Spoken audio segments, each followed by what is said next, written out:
Sheriff Mickey Steins has been arrested for the murder of District Judge Kevin Mullins. Again, that press conference just confirming what local reports there have been saying for a few hours now, but a lot of those details just coming to light officially in the last moments. You saw them unfolding live here. Again, to recap, officials now saying that there was some sort of argument inside of the judge's courtroom, in the judge's chambers, and that the sheriff allegedly pulled out a gun and shot and killed allegedly the judge there in front of other witnesses. We're joined here by Sam Brock, who's been monitoring some of these developments as we're watching them here.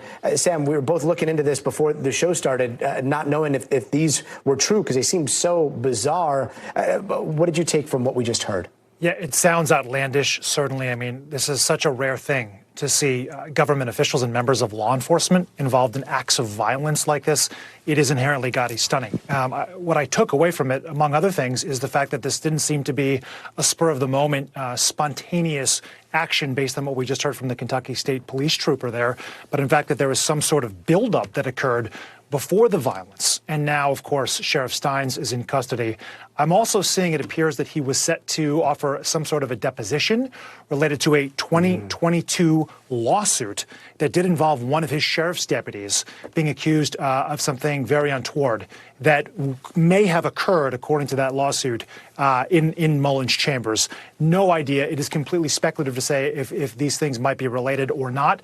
Simply that it doesn't seem like there is a wealth of information that's out there right now that would have necessarily connected the judge, in this case, Kevin Mullins, to Mickey Steins, the sheriff, and what might have been a motivation for this act of violence. Again, the state trooper himself said he didn't want to speculate and didn't offer any possible explanations for motives. We just know that you have a 54-year-old man right now who lost his life, and presumably his family is in deep levels of grief.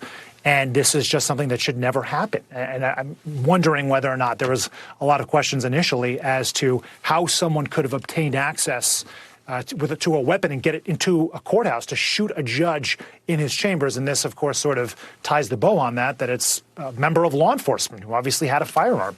So we're all sort of processing this right now. And you did also hear the state trooper say that they had put the local high school in lockdown for a period of time. There were actually reports, Gotti, of an active shooting downtown.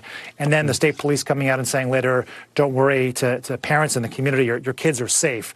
This was an isolated incident. And in fact, it was an isolated incident. And now, obviously, this county here, Letcher County and Whitesburg, which is a couple hours away from Louisville and from Lexington, is grieving and trying to put the pieces together as to how something like this could have happened.